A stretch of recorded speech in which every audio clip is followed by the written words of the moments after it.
लक्ष्मण रेखा रामायण कहानी की सबसे लोकप्रिय घटनाओं में से एक है। यह कहानी सीता की रक्षा के लिए लक्ष्मण द्वारा खींची गई रेखा के बारे में है। कहानी इस प्रकार है, श्री राम, सीता और लक्ष्मण के साथ वन में गए और एक कुटिया में रहने लगे। लंका के राजा रावण सीता में आसक्त था। उसे जीतने के लिए राम से युद्ध करने के बजाय रावण ने उसका अपहरण करने का फैसला किया। वह मारीच राक्षस से अपनी योजना में मदद करने के लिए कहता है। मारीच सोने के हिरण का रूप धारण कर सीता के पास घूमने लगता है। सीता उस विचित्र हिरण से आकर्षित हो जाती है और राम से उसे अपने लिए लाने के लिए कहती है। हालांकि राम सीता को हिरण से दूर करने की कोशिश करते हैं, लेकिन उनके आग्रह पर वह जाकर उनके लिए हिरण लाने के लिए सहमत हो जाते हैं। राम ने लक्ष्मण को कुटिया में रहने और सीता की रक्षा करने के लिए कहा। राम बाहर जाते हैं और हिरण का पीछा करते हैं। हिरण तेजी से दौड़ता है और राम को कुटिया से काफी दूर ले जाता है। जंगल में गहरे राम के बाण से घायल होकर मारीच अपने राक्षस रूप में वापस आ जाता है। मरने से पहले वह राम की आवाज की नकल करता है और हे सीते, हे लक्ष्मण कहकर जोर से चिल्लाता है। सीता और लक्ष्मण वह आवाज सुनते हैं।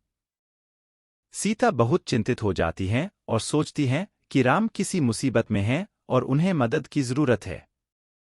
वह लक्ष्मण से कहती है कि जाओ और राम की मदद करो। लक्ष्मण राम की शक्ति और राक्षसों की चालों को जानते थे। वह आत्मविश्वास से सीता से कहते हैं कि चिंता करने की कोई जरूरत नहीं है।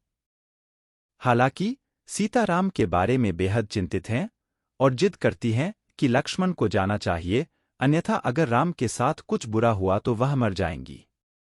लक्ष्मण न चाहते हुए भी कुटिया से निकलते हैं।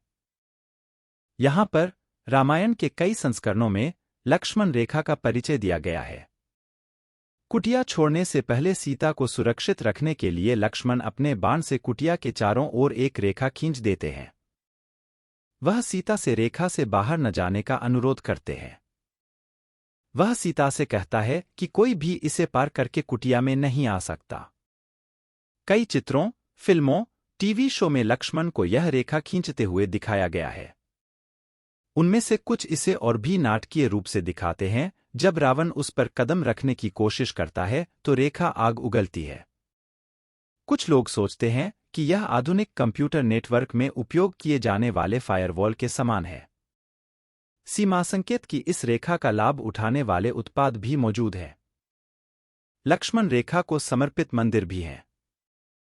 लेकिन वाल्मीकि रामायण में कहानी क्या है? यह कथा वाल्मीकि रामायण के अरण्य कांड के अध्याय 44 और 45 में आती है। राम की आवाज सुनने के बाद सीता रोने लगती हैं और जिद करती हैं कि लक्ष्मण को जाकर राम की मदद करनी चाहिए। लक्ष्मण प्रार्थना करते हैं कि सीता वन देवताओं की देखभाल में सुरक्षित रहें और कुटिया छोड़ के निकलते हैं। लक्ष्मण द्वारा कोई रेखा खींचने का कोई उल्लेख नहीं है। यह भाग अन्य लेखकों द्वारा बहुत बाद में लिखे गए रामायण के रूपांतरणों में दिखाई देता है।